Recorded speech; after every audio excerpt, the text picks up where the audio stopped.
Mind and World by John McDowell. Quotes.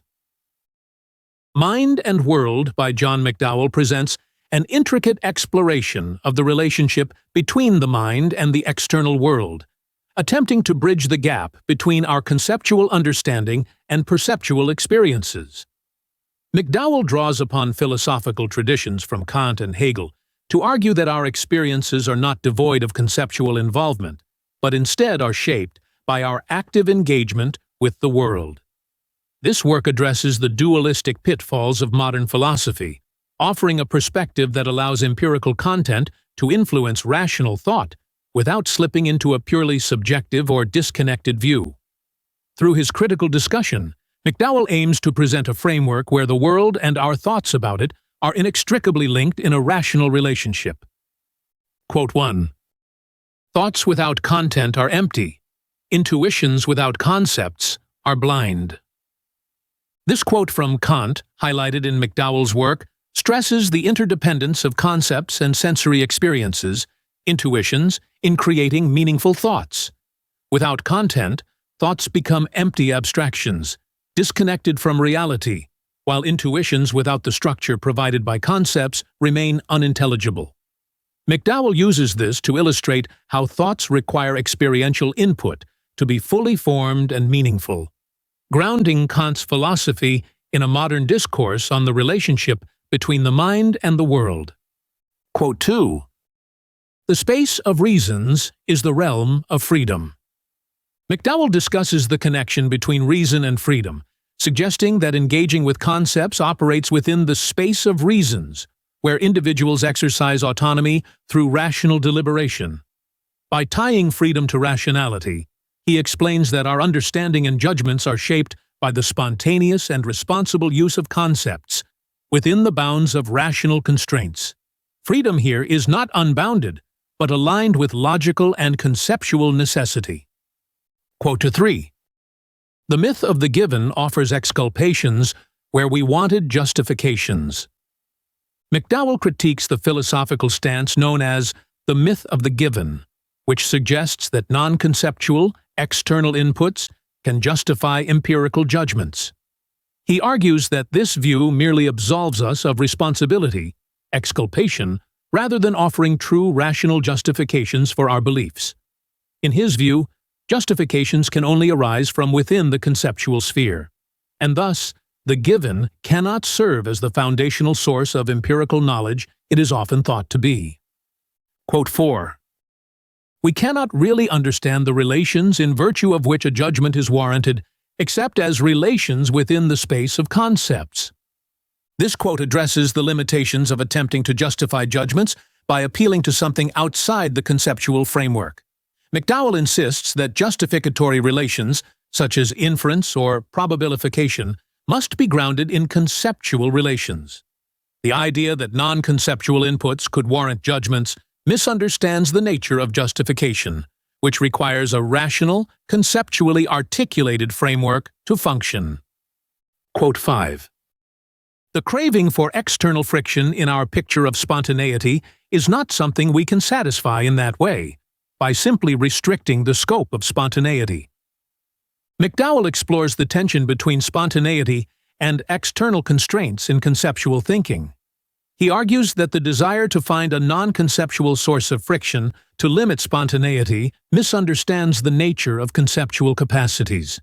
Instead, the constraints that ground our judgments must be found within the conceptual realm itself, as external constraints would fail to provide meaningful justification for our beliefs. This craving reflects a deeper philosophical challenge in understanding how thought relates to reality. Quote 6.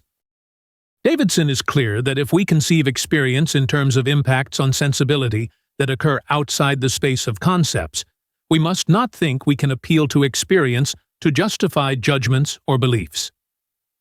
McDowell explains that Davidson critiques the notion of experience as a justification for beliefs, if it is seen as something external to the conceptual framework. For Davidson, experience might influence beliefs causally, but it cannot justify them because justification must occur within the conceptual space.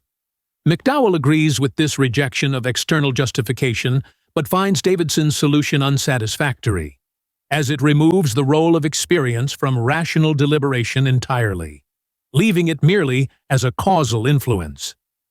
Quote 7. Davidson recoils from the myth of the given all the way to denying experience any justificatory role, and the coherentist upshot is a version of the conception of spontaneity as frictionless.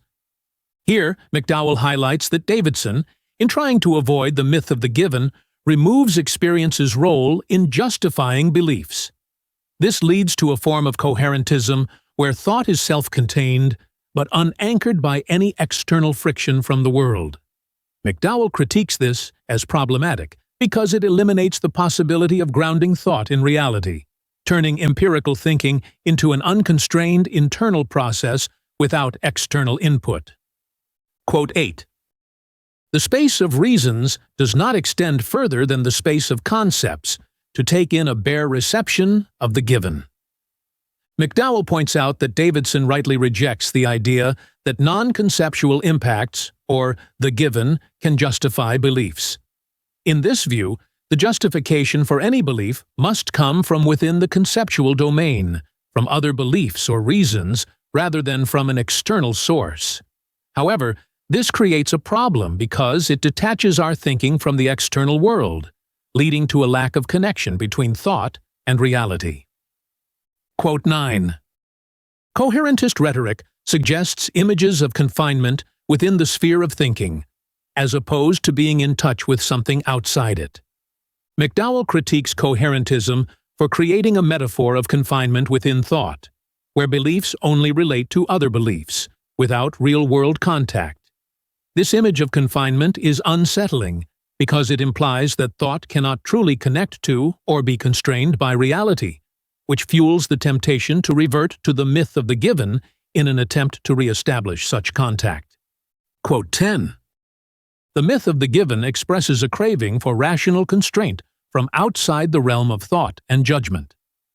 In this quote, McDowell discusses how the myth of the given stems from a deep-seated desire to find external justification for our thoughts, as a way to connect them to reality. This craving reflects a philosophical anxiety about whether our judgments and beliefs are grounded in something beyond mere internal coherence, which makes the idea of the given attractive even though it ultimately fails to provide real justification. Quote 11. A bare presence cannot be a ground for anything. McDowell argues that non-conceptual bare presences or raw sensations, which the myth of the given relies on, cannot serve as justifications for judgments. For something to justify a belief, it must be conceptually articulated within the space of reasons.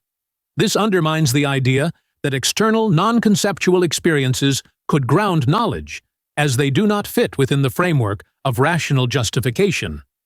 Quote 12. That things are thus, and so is the conceptual content of an experience. But if the subject of the experience is not misled, that very same thing, that things are thus and so, is also a perceptible fact, an aspect of the perceptible world. Here, McDowell emphasizes that when our perceptions are accurate, the content of our experience, i.e., things being thus and so, directly corresponds to reality. This alignment between perception and reality shows that experiences can serve as a bridge between our conceptual understanding and the world itself. As a result, experiences are not isolated mental events, but are intimately connected to external facts, thus allowing for a rational relationship between thought and the world. Quote 13. The fact that experience is passive, a matter of receptivity in operation, should assure us that we have all the external constraint we can reasonably want. The constraint comes from outside thinking, but not from outside what is thinkable. McDowell explains that while experience involves passivity, since we cannot control the sensory data we receive, it still operates within the bounds of conceptual thought. This means that external reality exerts control over our thinking, not by being beyond our understanding, but by being integrated within the scope of what can be conceptually grasped. Thus, our thinking is constrained by reality, without the need to invoke something beyond what is thinkable, such as the given. Quote 14. To understand empirical content in general, we need to see it in its dynamic place in a self-critical activity, the activity by which we aim to comprehend the world as it impinges on our senses. McDowell suggests that empirical content, our knowledge and understanding of the world, arises through an ongoing process of critical reflection, where we continuously adjust our worldview based on sensory input. This dynamic interaction between receptivity, sensory data, and spontaneity, conceptual thought, is central to grasping how our minds engage with and comprehend the world, ensuring that thought remains responsive to external reality. Quote 15. We must not picture an outer boundary around the sphere of the conceptual, with a reality outside the boundary impinging inward on the system. McDowell argues against the notion of an external reality that exists entirely outside of conceptual understanding, separated by a boundary. Instead, he proposes that reality and our conceptual framework are intertwined, meaning that reality doesn't stand apart from our conceptual capacities, but is understood through them. This rejection of a strict separation between thought and the external world allows for a more integrated view of how we engage with reality. Quote 16. The impressions on our senses that keep the dynamic system in motion are already equipped with conceptual content. In this quote, McDowell reiterates that even our basic sensory impressions are not raw data devoid of meaning. Instead, they are already imbued with conceptual understanding, meaning that, as we perceive the world, our minds are simultaneously applying concepts to these perceptions. This allows sensory impressions to play an active role in shaping our thoughts and judgments about reality, ensuring that the conceptual and the perceptual are deeply interconnected. Quote 17. Experiences themselves are already equipped with conceptual content. McDowell suggests that experiences are not mere passive sensations, but already involve the active role of conceptual capacities. This means that when we encounter the world through experience, our understanding and thoughts are already at work within these experiences, allowing them to stand as rational contributions to our knowledge. This combination of receptivity and spontaneity ensures that our experiences can provide a justified basis for empirical judgments. Quote 18. It must be an illusion to suppose that this fits the work of interpretation we need in order to come to understand some people, or that a version of it fits the way we acquire a capacity to understand other speakers of our own language in ordinary upbringing. Here, McDowell critiques the idea that understanding others involves constructing a detached, external framework that maps their thoughts and language onto the world.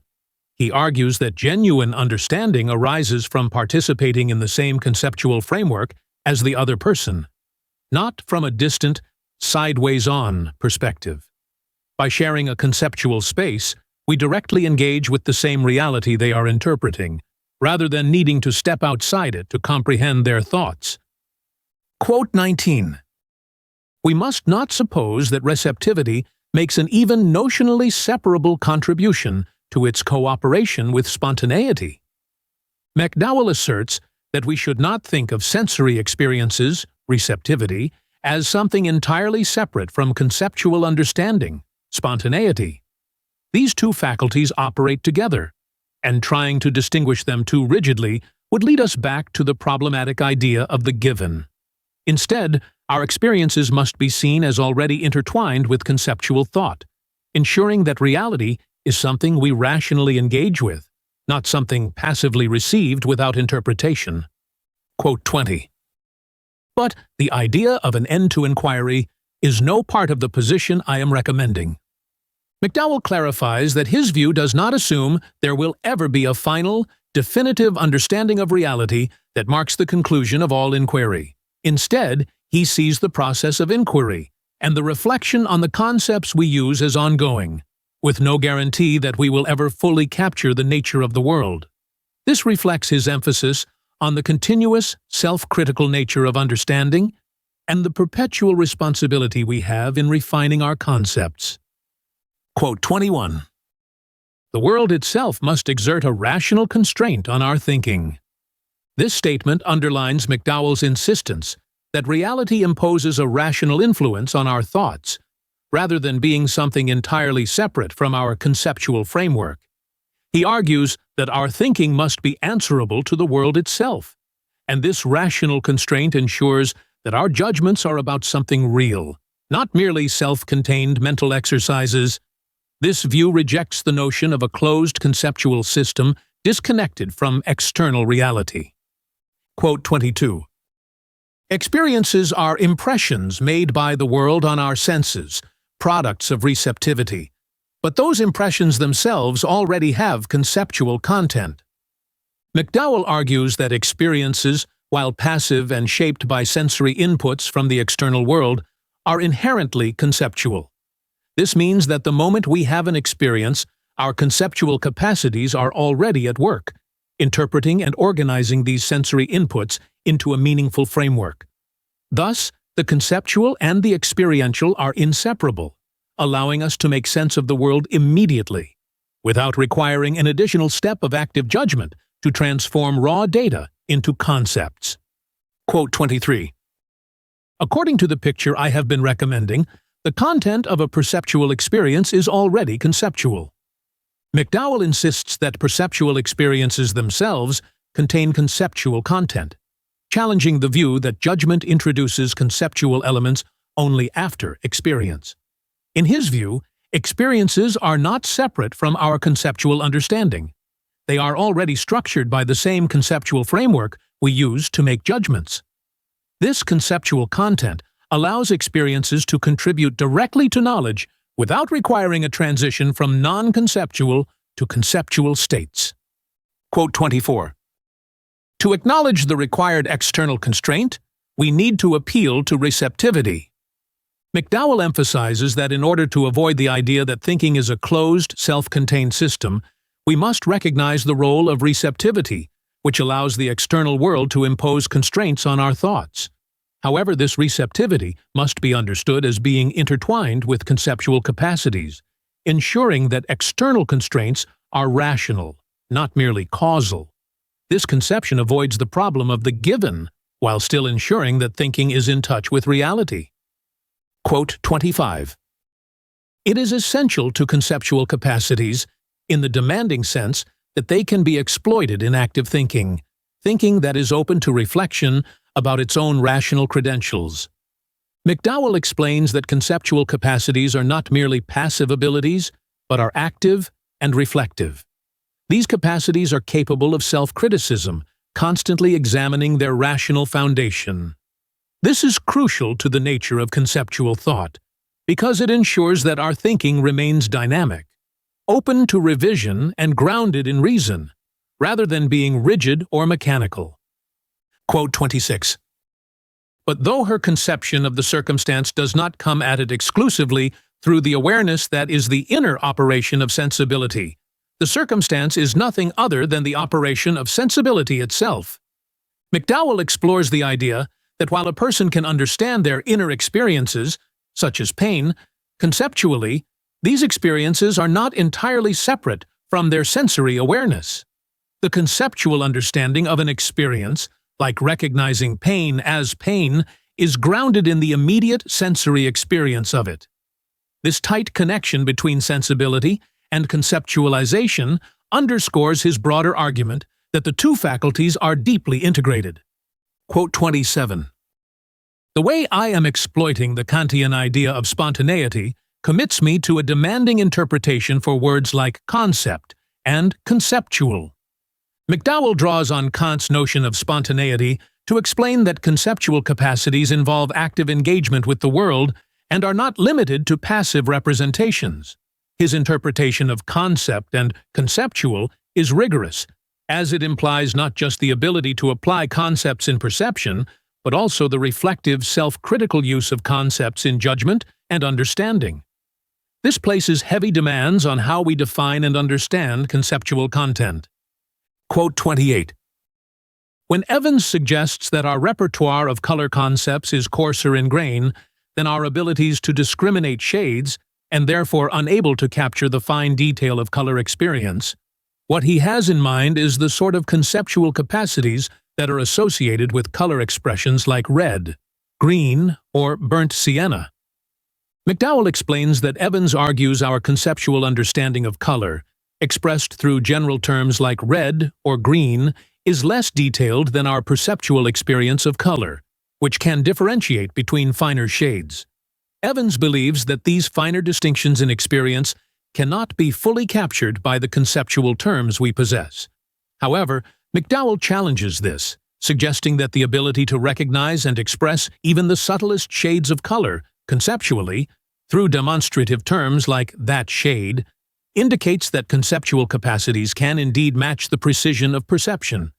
Quote 29. But why should we accept that a person's ability to embrace color within her conceptual thinking is restricted to concepts expressible by words like red or green and phrases like burnt sienna? McDowell questions Evans's assumption that conceptual capacities are limited to broad categories of color. He proposes that we can form specific concepts of particular shades through demonstrative identification, like that shade. This suggests that conceptual thinking is not confined to predefined categories, but can extend to capture the fine-grained details presented by experience. McDowell's argument undermines Evans's claim that perceptual experiences contain more information than our conceptual framework can handle. Quote 30.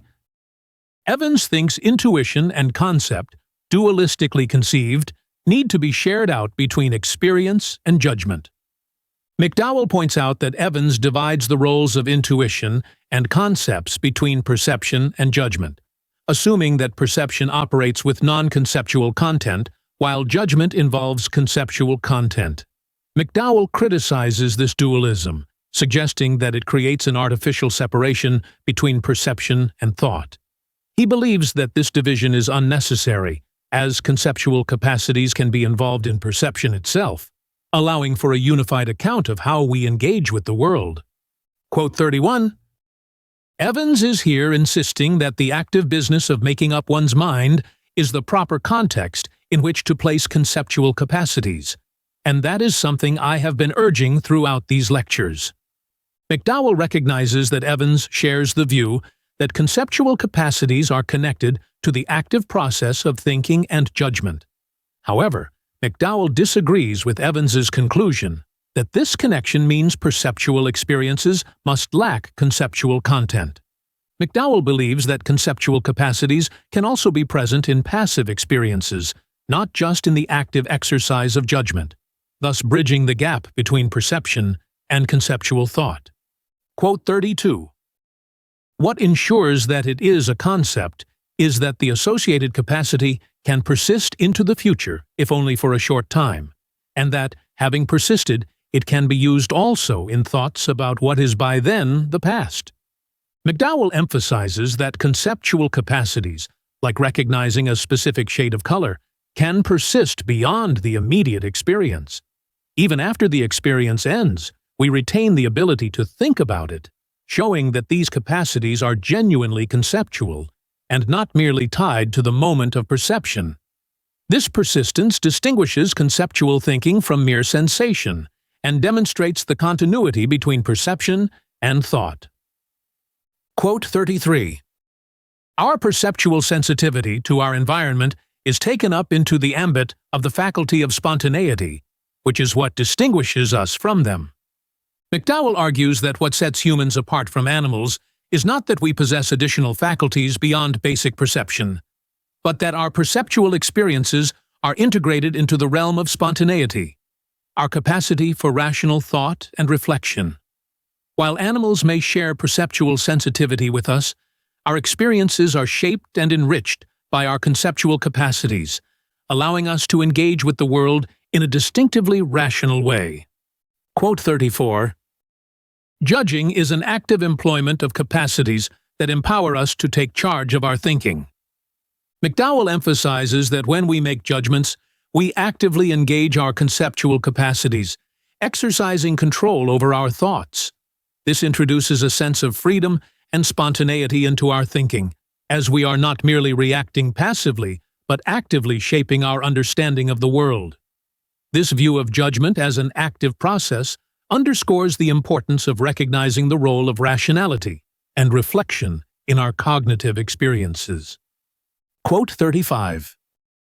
When experience makes conceptual content available to one, that is itself one's sensibility in operation, not understanding putting a construction on some preconceptual deliverances of sensibility.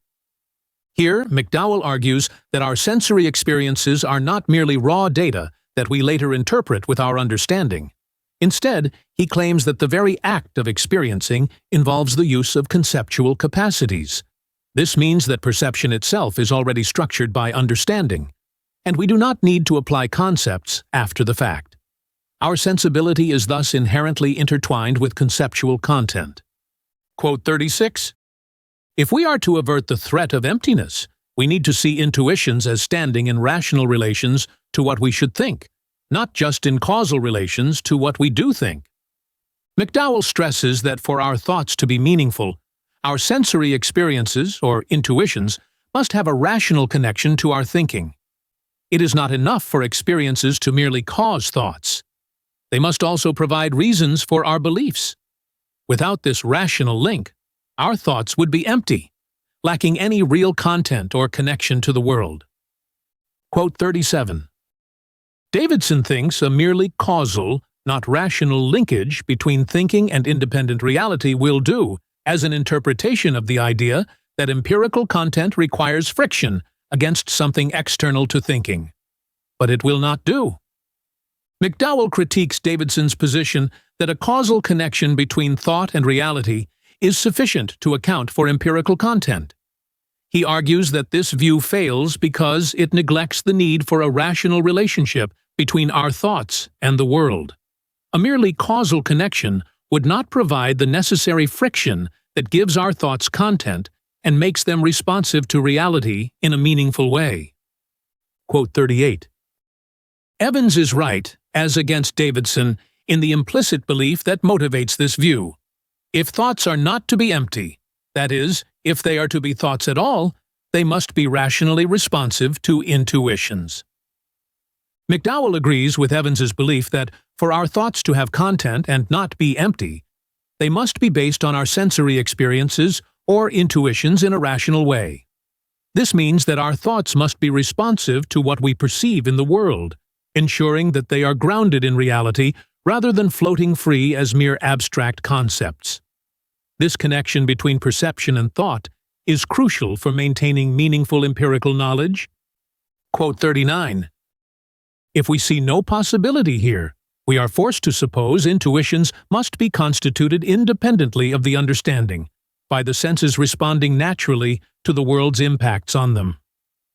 McDowell addresses the tendency to assume that sensory experiences are independent of understanding, merely the result of the world acting on our senses. He suggests that this view leads to the problematic separation between intuition, perception, and concept, understanding, forcing us to see them as distinct processes. Instead, McDowell advocates for a more integrated view where understanding is already present in the act of perception. Quote 40. We need to bring responsiveness to meaning back into the operations of our natural sentient capacities as such, even while we insist that responsiveness to meaning cannot be captured in naturalistic terms, so long as naturalistic is glossed in terms of the realm of law. McDowell argues for reintroducing responsiveness to meaning within our natural capacities, such as perception, while maintaining that this responsiveness cannot be understood purely in the terms of natural science. He is suggesting that the way humans respond to meaning, concepts, and reasons must be seen as part of their natural capacities, but not reducible to the laws of nature as conceived by science. This distinction allows room for human rationality within a broader, enriched understanding of nature. Quote 41. Exercises of spontaneity belong to our mode of living, and our mode of living is our way of actualizing ourselves as animals. McDowell emphasizes that human spontaneity, or rational activity, is not something alien or separate from our nature as animals. Instead, It is an integral part of how we live and actualize ourselves as rational beings. By linking rational activity to our natural animal life, McDowell suggests that reason and nature are not opposed but can be seen as part of a unified human experience. Quote 42. This should diffuse the fear of supernaturalism. Second nature could not float free of potentialities that belong to a normal human organism. McDowell addresses concerns that his view might seem to suggest a form of supernaturalism, where reason or meaning would be disconnected from nature. He argues that this fear is unwarranted because the capacity for rationality, or what he calls second nature, is firmly rooted in the potentialities of a normal human being. Human rationality, while distinct from purely biological processes, still arises naturally within the development of a person, ensuring it remains connected to the physical world. Quote 43. We tend to be forgetful of the very idea of second nature. I am suggesting that if we can recapture that idea, we can keep nature as it were partially enchanted, but without lapsing into pre-scientific superstition or a rampant Platonism. McDowell highlights the modern tendency to forget the idea of second nature, where rationality and meaning are integral parts of human life. By recovering this concept, he argues, we can see nature as more than just a realm governed by physical laws, partially enchanted with meaning, without falling back into outdated views or extreme idealism. This allows for a conception of nature that includes both rationality and the physical world in harmony. Quote 44. We need to recapture the Aristotelian idea that a normal, mature human being is a rational animal, but without losing the Kantian idea that rationality operates freely in its own sphere. McDowell advocates for combining Aristotle's idea that humans are rational animals with Kant's emphasis on the autonomy of reason. This synthesis would help us understand human rationality as both part of our animal nature and as something that operates independently, in its own conceptual space. This reconciliation allows for a vision of rationality that is rooted in human nature while respecting its distinctiveness.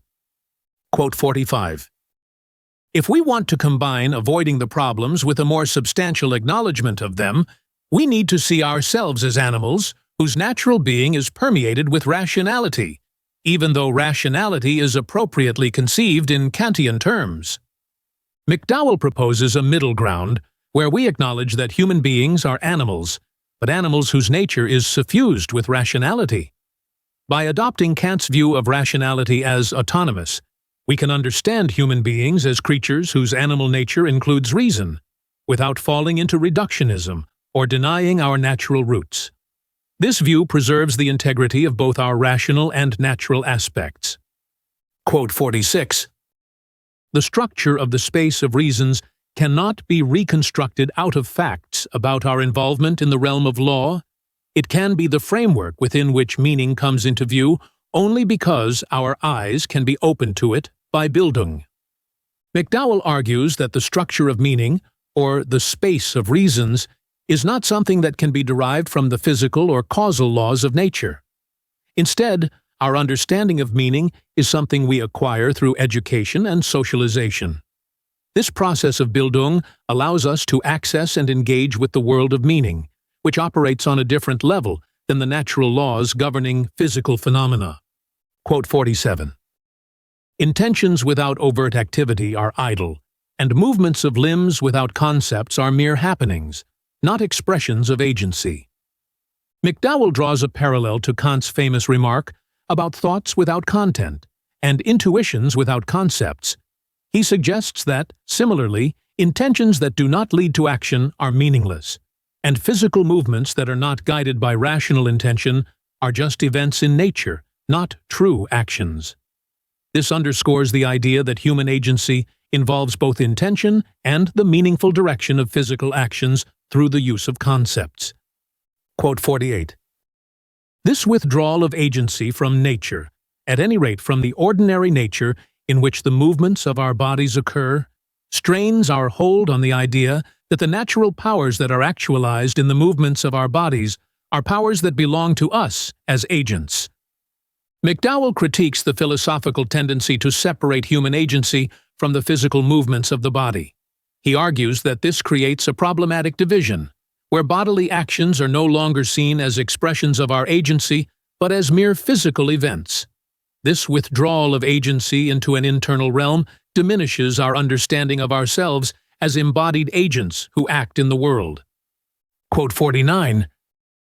The demands of reason are essentially such that a human upbringing can open a human being's eyes to them. McDowell points out that the ability to respond to the demands of reason is not something mysterious or otherworldly. Rather, it is something that can be developed through proper upbringing and education. This view, which he calls naturalized Platonism, posits that while reason has a certain autonomy, it is still something that humans can access and understand through the normal process of maturation and learning. Quote 50.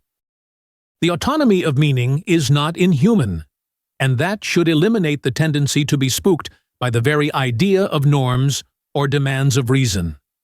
McDowell reassures that the autonomy of meaning, the idea that meaning and norms have their own structure and logic, is not something alien to human beings. It is part of our nature as rational creatures.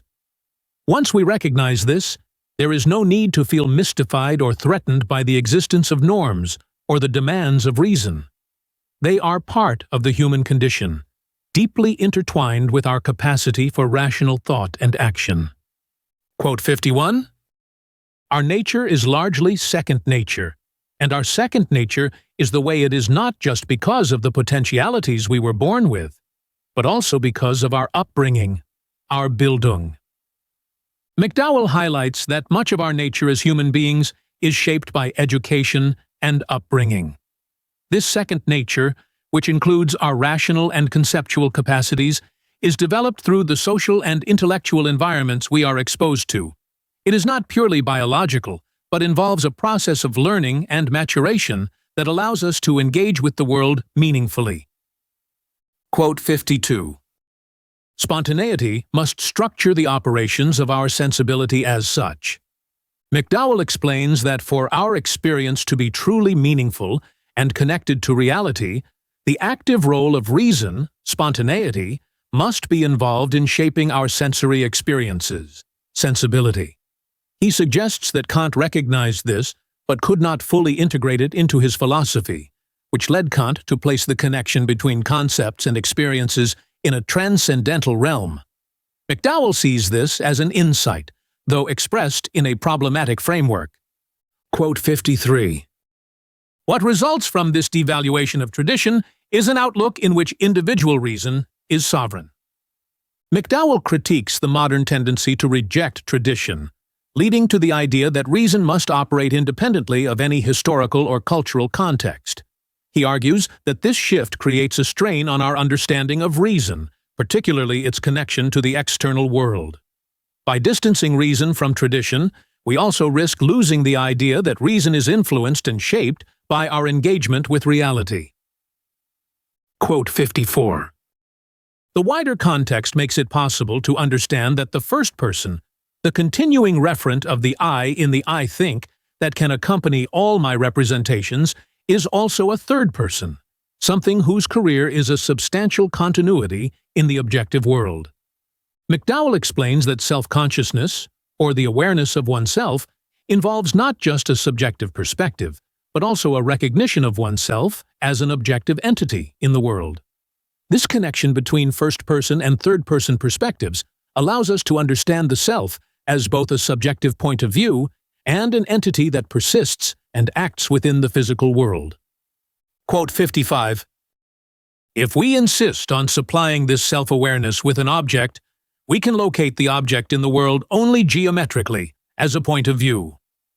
McDowell critiques the tendency in Kant's thinking to reduce the self to a mere point of view, separate from its bodily presence in the world. He argues that this approach fails to capture the full reality of human self-awareness, which involves being a physical presence in the world. The reduction to a geometric point of view is insufficient to account for the complexity of our lived experience as embodied beings. Quote 56. The effect is that reason is separated from our animal nature, as if being rational placed us partly outside the animal kingdom. McDowell argues that modern philosophy often treats reason as something detached from our animal nature, creating a division between rationality and our biological being. This split leads to philosophical problems, particularly the difficulty of reconciling human rationality with the rest of the natural world. To resolve this, McDowell advocates for reintegrating reason into our understanding of human nature, allowing us to see rationality as part of our animal existence rather than something separate. Quote 57. We are looking for a conception of our nature that includes a capacity to resonate to the structure of the space of reasons. McDowell explains that a satisfactory understanding of human nature must account for our ability to engage with rational thought and meaning. This means that rationality should be seen as an integral part of our nature, rather than something that exists outside the natural order. He suggests that by expanding our conception of nature to include rational capacities, we can maintain a naturalistic view without reducing reason to mere biological processes or succumbing to a detached abstract view of rationality. Quote 58. A life that is structured only in that way is led not in the world, but only in an environment. McDowell highlights a distinction between human life and the lives of mere animals. He explains that animals live in an environment shaped by biological needs, responding to immediate problems and opportunities. In contrast, human beings, with their conceptual capacities, live in the world, a space where they can reflect, make decisions, and engage with meaning beyond the immediacy of biological imperatives. This distinction underscores the unique role that rationality and conceptual thought play in shaping human life. Quote 59. The spontaneity of the understanding is to become able, as Gadamer puts it, to rise above the pressure of what impinges on us from the world into a free, distanced orientation. McDowell, drawing on Gadamer, describes the freedom that comes with rationality. Human beings, through the spontaneity of their understanding, are able to transcend the immediate pressures of their environment and adopt a reflective, detached stance towards the world. This free, distanced orientation allows humans to engage with the world in a more thoughtful and deliberate way, rather than being solely driven by biological needs and responses. Quote 60.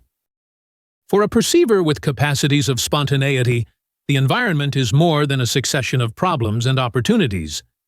It is the bit of objective reality that is within her perceptual and practical reach. McDowell explains that for beings with conceptual capacities, like humans, the world is not just a series of challenges and opportunities shaped by biological imperatives. Instead, the world becomes something they can engage with and understand in a more objective sense, as part of a broader reality. This reflects the idea that human perception and action are informed by reason, allowing individuals to see the world as a coherent whole rather than just a source of immediate survival concerns. Quote 61. The point of the distinction between living merely in an environment and living in the world is precisely that we need not credit mere animals with a full-fledged subjectivity, an orientation to the world, at all. McDowell emphasizes that mere animals, although they respond to their environment, do not possess the same level of subjectivity as humans. They lack the conceptual capacities that enable a true orientation to the world. This distinction clarifies that while animals are aware of their surroundings and respond to biological needs, they do not have the reflective, reasoned engagement with the world that characterizes human beings. Quote 62. The world is where a human being lives, where she is at home. Contrast the relation of an environment to an animal life. An environment is essentially alien to a creature that lives in it. McDowell explains that for humans, the world is a space of meaningful interaction, where they are at home through their rational capacities. In contrast, for animals, an environment is a place to navigate biological needs, but lacks the deeper conceptual engagement that characterizes human life. This distinction highlights how rationality enables humans to relate to their surroundings in a more profound way. making them feel at home in the world rather than merely surviving in an environment. Quote 63. Possessing the world shows also in the pointless, knowable detail that one's current environment typically makes available to one. Here, McDowell describes how the richness of human experience goes beyond merely fulfilling biological needs. Humans engage with the world in ways that are not strictly utilitarian, as they can appreciate and understand details about their surroundings that may not serve any immediate practical purpose. This capacity to experience the world as more than a survival mechanism illustrates the freedom and richness of human consciousness. Quote 64. Feelings of pain or fear need not amount to awareness of an inner world. McDowell argues that while animals can experience pain or fear, these sensations do not constitute a self-aware inner world as they do for humans. For humans, such feelings are part of a more complex subjective experience that involves understanding and reflection. In contrast, animals' experiences of pain or fear remain at a more basic level, lacking the conceptual structure that would make them part of an inner world. Quote 65. There is no reason to suppose that they can be applied in a non-first-person way only to something capable of applying them to itself in a first-person way.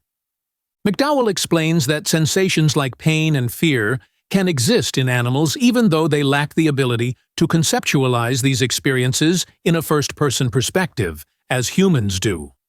This challenges the notion that such experiences require full-fledged self-awareness and suggests that animals can still feel pain or fear without the same level of conceptual awareness as humans.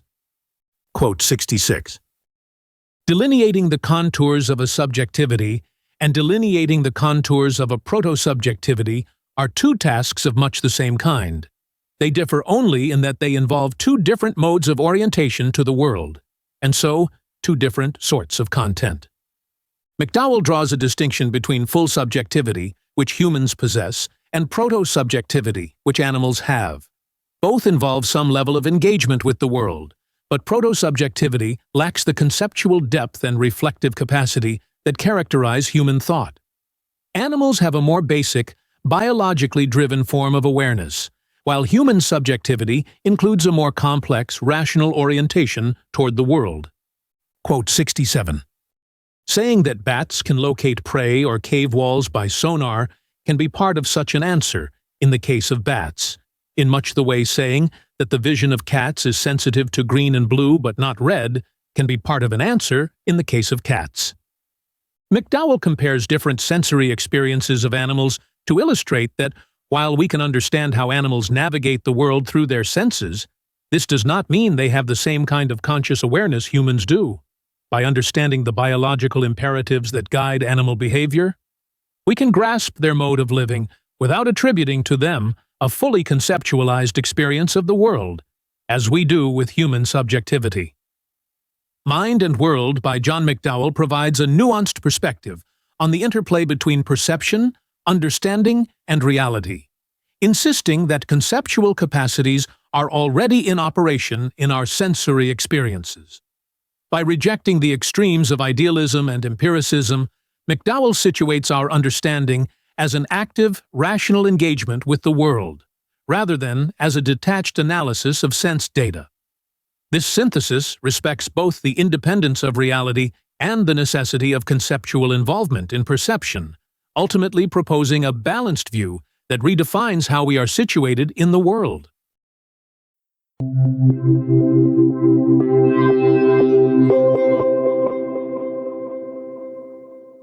Curious to dive into the mind of John McDowell? With StudyLab Pro's book GPT, it's possible. Ask questions, explore themes, and discover the depths of mind and world in an entirely new way. Start your conversation now by clicking on our logo.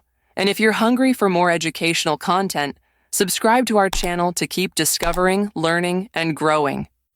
Want more than just videos? Click on our logo now to join us on our platform for multiple choice tests, in-depth content, and tools to help you ace your studies. Get started now.